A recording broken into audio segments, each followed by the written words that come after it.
If you're not vegan, there's a good chance that you think that vegans are weak. They don't have any muscles because they're not eating any protein. But that's really kind of a myth. And that's what we're going to be addressing today because the fact of the matter is, you can eat an exclusively plant based diet and still have six-pack abs. So, what foods are they that are going to give you those washboard abs?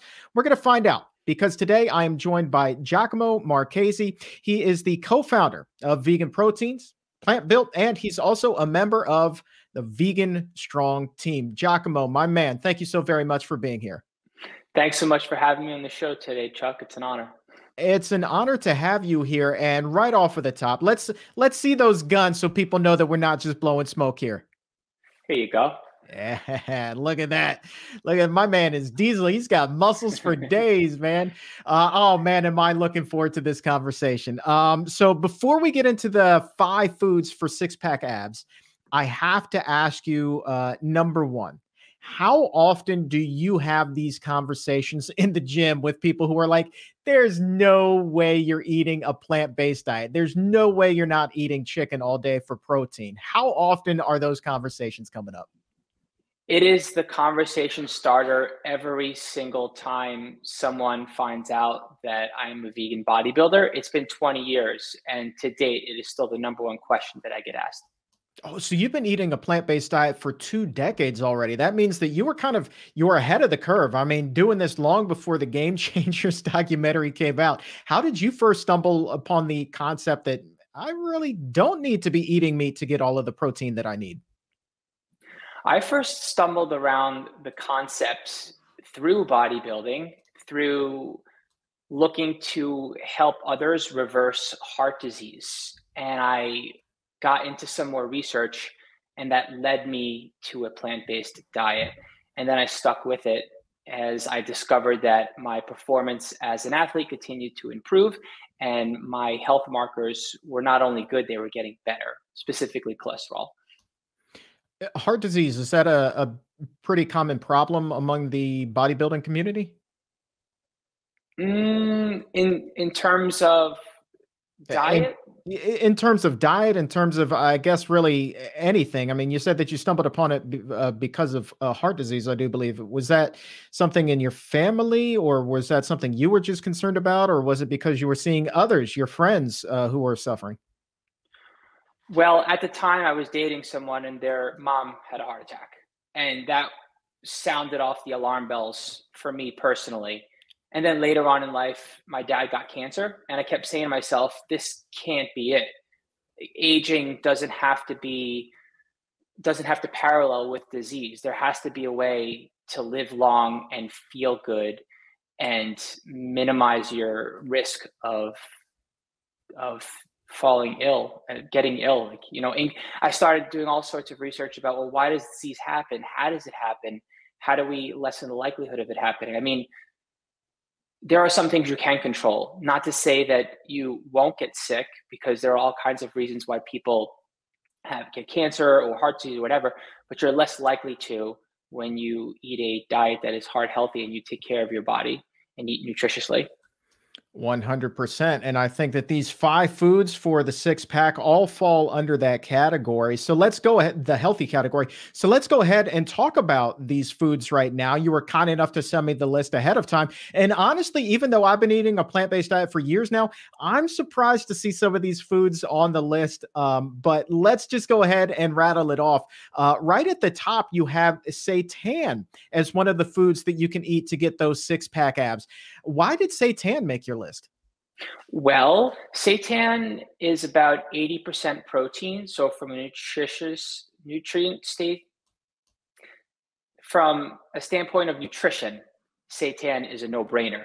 But I prefer to not think about like what's the healthiest thing to eat only, because I feel like when we take that kind of a standpoint, we wind up not enjoying food or not feeling balance in general as far as our relationship with food goes. Seitan is very versatile. It's tasty, it's delicious. You can make all sorts of things with it, from chicken cutlets to burgers and all kinds of stuff. Wheat meat is a main ingredient for many plant meats, and The cool thing about plant meats are that you can make them at home, so you know what you're getting. No doubt about it. And then number two on the list is kind of the alternative to seitan. You can go the tofu route. And this one really raised my eyebrows. Talk to me about tofu and washboard abs. Oh, tofu is so cool. Tofu is satiating, it's nutritious, and it's a staple. It's one of those things that you can make all kinds of different recipes with. Say you want a delicious dessert, you can blend up silken tofu and mix it with cocoa, or if you want something sweeter, maybe some chocolate chips, throw some fruit in there. You can make things like cake and pudding. You can also have tofu scramble in the morning, and you can throw some turmeric in there, which is really good because it has anti-inflammatory properties. And it's, yeah, I mean, it's flavorful. When you mix up some tofu scramble in the morning with some different seasonings, or you could bake it, you could broil it, and you can enjoy it for lunch or for dinner with some greens and some grains, for example. All right, man. And I gotta ask you because you're here. You talk about tofu, you're talking about soy, and there is the pervasive thought out there, Giacomo, that if a guy were to eat soy, he would have anything but hard pecs. As a matter of fact, he may even begin to develop breasts. You've been eating soy for 20 years. It does not look to me as though you have much breast tissue on you. No, not the kind of breast tissue that you're thinking about. Honestly, there's still a lot of misinformation that has still that still continues to travel to this day. And the truth is that soy is actually anti-carcinogenic and it has no impact on your hormones, meaning it's not going to raise your estrogen levels. People hear the word estrogen in phytoestrogens, which, yes, soy does contain phytoestrogens, but so do many other things found in nature, like oats and coffee, for example. You consume phytoestrogens all the time. To date, there is no evidence pointing to phytoestrogens actually raising your estrogen level. So that's just not a thing. Ah, clearing up that confusion. Greatly appreciate it. And Dr. Barnard, Dr. Neil Barnard, and I have had conversations on the show about tofu before and soy. And it was he who pointed out to me, he's like, look, man, if you've ever been to the beach and you see a guy who's struggling with his weight, and they may have what's referred to as moobs, like we're talking about here. If you go up to that gentleman and ask him if he had eaten soy today, there's a pretty good chance that he will tell you no. But he will say that he had bacon for breakfast, a burger and fries for lunch, and is planning to have pizza for dinner, and probably may even have a six-pack of beer in the cooler with him there at the beach. So everything but soy in the menu, and yet here he is. With the breast tissue. So when you kind of look at it in those terms, Giacomo, I think to me, it kind of makes that light bulb go off like, aha, maybe soy is getting that bad rap after all. Number three on the list here, talking about 5 foods for six-pack abs. Number three on the list. This is one that I think is personally versatile. We're talking about lentils here. How do you use lentils to get those six-pack abs, man? I love lentils. And as we're continuing to talk about protein sources, I also want to pivot and shift a little bit of the focus as far as like what you're getting in these overt proteins, meaning protein dense foods. Lentils are also very high in fiber, not to mention they're also delicious and versatile, like the other six-pack abs foods that we mentioned. So you're getting nutrients and you're getting other things like fiber in the mix. Protein itself is satiating, but there are other things that you get from plant-based proteins that are good for your health and also good for your digestion and good for you in general. And how do you take your lentils? We have a recipe up on the Physicians Committee's website for a lentil loaf that's kind of a meatloaf substitute. And if you're not eating a plant-based diet yourself, you're not familiar with that, you hear lentil loaf and you're like, ew, what is that? I'm telling you, it's tasty. Just give it a chance. But like we said, they are versatile foods. So if you're eating lentils, what's your favorite way to take them in? I'm pretty simple. I like cooking up lentils with some sweet potato in stew. That's me. I'm really simple with lentils. I don't get super fancy with them, honestly. I think they're good as is. Oh, I agree with that. And by the way, for you novices in the kitchen, super easy to cook. It is almost impossible to mess up a lentil. If you can boil water, you can have perfect lentils. Number 4 on the list here, vegetables. Does this include all vegetables, or are there some in particular that can really help tone you up? Well, and this is where I move the focus a little bit away from just how much protein can you get in. When it comes to washboard six pack abs, you want to make sure that you're eating in a balanced way and eating nutritiously. Vegetables are voluminous, they're nutritious, and no, they're not super high in protein because you can only eat so much of it. But that's also part of the reason why I decided to incorporate dark green leafy vegetables into the mix, because yes, they are high in protein and you get maybe like 10 to 20 grams worth in for the day when you get your vegetables in twice a day, but you're also making sure to have a nice big healthy salad, or to have, maybe a third or half of your plate with vegetables on it, and you're getting in your fiber and your nutrients as well. So I feel like it's just super duper important to include vegetables on this list of foods that are good for six pack abs. And last but not least, we have potatoes on there. Are we talking all kinds of potatoes, or are there certain varieties that you really gravitate toward? Well, honestly, I feel like I haven't met a potato that I don't like. Like, whether it's a sweet potato or a purple potato or a white potato or whatever, I will say that white potatoes, you get a little more of it, you get a little more caloric bang for your buck. So if we're looking to focus on body composition and hunger is a thing, I think white potatoes are a little more helpful in that regard. Again, getting back to the point though, if you're eating a wide variety of whole foods, chances are you're going to be satisfied, and you're going to probably wind up changing your body composition for the better because those are the choices that you're making. So, yeah. And let's recap this list really quick before we put a button on this. We have a seitan, we have tofu, lentils, vegetables, and potatoes. I think really you could fit all of that on a plate, and that just seems like a delicious meal to me. And so now my question is this: so now we have all of these healthy foods. How much time does the typical person need to spend in the gym to really get the abs that they're desiring? This one is going to be a point of contention because you would think, as a person who is motivated, that you want to do everything all at once and do as much as possible to get results. And the fitness industry will also lie to you and tell you that it's hustle culture and you have to go really hard.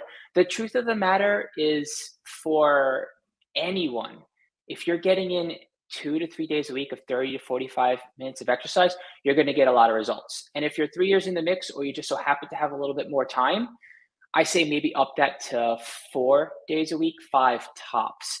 I've been training for 25 years worth of my life and 10 years consistently. I'm competing next year, just to give you an idea. And for me personally, 4 to 5 days a week of 50 minutes of training is all that I need to take this to the next level. What's your balance of resistance training versus cardio? For me personally, Yeah, when you're training for, you said you're competing next year, so how when you're talking 40 to 50 minutes, is that all weights, or is that half on the treadmill and then half in the weight room? always. All weights. Okay, there you go. And so would you recommend for the layperson that maybe they even start by doing some sit-ups, or do you want to get in there and get on those machines and really start firing away? Hmm. That's a good question, Chuck. I feel like it's important to start exploring the different equipment that you have access to. And if you're concerned about mobility and learning how to move safely, even if mobility isn't an issue for you, I suggest starting off with machines, because they'll put you in a position where you're less likely to hurt yourself while you're learning how to move properly. And maybe work with a personal trainer where they can physically cue you and they can watch you in action to make sure that you're moving safely when you start to gravitate toward working with bands or working with dumbbells or with barbells. All right, two more before we wrap things up here, Giacomo. So we've proven that you can in fact get plenty of protein, all the protein that you need while eating a plant-based diet. Matter of fact, Danny Taylor and I we're going to be speaking about that on an upcoming episode, so stay tuned for that. But when it comes to muscle building, also you need to make sure that you're getting all of the calories that you need there. And there is another myth out there that when you're eating a plant-based diet, it's just impossible to get to 2,000 calories, especially if it's that healthy, more whole food plant-based diet. You don't appear to be the kind of guy who's struggling to hit that calorie mark. So when it comes to eating a plant-based diet, making sure that you're getting all of the energy that you need, how difficult or how daunting of a task is this? Or is it something that's really kind of overblown? It is definitely overblown. And I think it's one of those things where we focus too much on one macronutrient. Honestly, once you do a little bit of homework and you build your menu up properly, you'll find that even if you're looking to adjust your calories to focus on dieting down or maintaining versus bulking, and no matter what your calorie level is, you'll get more than enough protein from plants. Plants have all the protein you need. All right, and final question. When it comes to muscle building, Giacomo, would you is it more of a question of making sure that you eat the foods that we've been talking about here today, those 5 foods for the six pack, or is it more making sure that you don't eat those unhealthy foods? You're not making that trip through the drive-through. You're not eating pizza every night. Which is more important in your eyes, or do they really go hand in hand? I think small wins and small choices over time. And yes, to the thought of doing less of the drive through foods and less of the takeout and less of the processed stuff, those are the things that you enjoy in moderation. And when you pay attention to that, you wind up being able to do that stuff on occasion and not feel guilt about that. And the majority of the time, those foods that we mentioned and beyond, like Whole Foods, for example, that's the right way to go.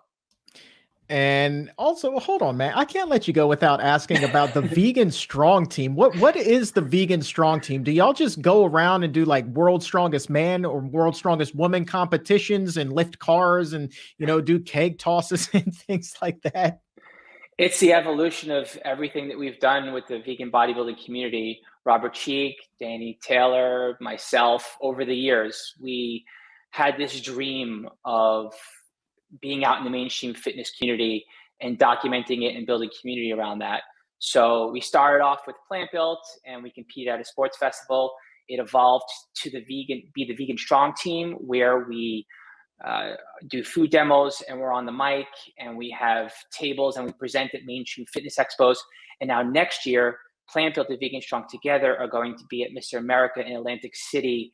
And it's going to be the best of both worlds while we continue to participate in the mainstream fitness community. And we also compete as natural, drug-free athletes at sports festivals in bodybuilding and all kinds of other sports. So that's the work that we do with the Vegan Strong Team and the vegan bodybuilding community. And that's how it's evolved over the past decade. Do your fellow competitors look at you kind of cockeyed when you walk by and maybe you're eating one of those potatoes we were talking about earlier? Like, oh my God, he's eating carbs. They definitely do. And sometimes we get into healthy arguments. Sometimes we shrug it off and ask them what prompted them to have a conversation with us, because maybe there's some information that we can give to them. And then other times we let the results speak for themselves. When we walk into a competition and we represent 10% of the competitors and we walk away with 90% of the trophies, the conversations, they tend to be a little different. And so the results speak for themselves. Well, Giacomo, you are an interesting man. You are an inspirational man, and you have certainly helped to raise our health IQs here today. And I would love to give our audience, the exam roomies, an opportunity to learn more about you, interact with you. So where can people find out more about you, my man? You can find out more about me through my work at veganproteins.com, where we offer coaching. We have tons of free resources on our social channels like YouTube, podcast, Instagram, etc. And you can also catch us at veganstrong.com, where we have free recipes, lots of useful blogs, free training programs, and you can check out what Plant Built's doing. Stay tuned on plantbuilt.com. We'll have more up in January, hopefully. There you go. There you go. Giacomo Marchese. He is cock diesel and he is vegan. My man, thank you. There it is. There it is. Thank you so very much for being here. And I want to keep tabs on you, man. I want to hear how this competition goes. Yeah, for sure. I look forward to staying in touch with you. I have no idea how it's going to play out. I feel like I'm halfway through as far as my bodybuilding career goes, but this is where it starts to get really interesting and fun. There you go, man. Giacomo, thank you so very much. If your health IQ was a couple of points higher than it was a few minutes ago, go ahead and like this video or subscribe to the YouTube channel. And to take it even higher, head over to Apple Podcast or wherever you get your favorite shows. Look for The Exam Room by the Physicians Committee. Hit the subscribe button there as well and help to make your world a healthier place.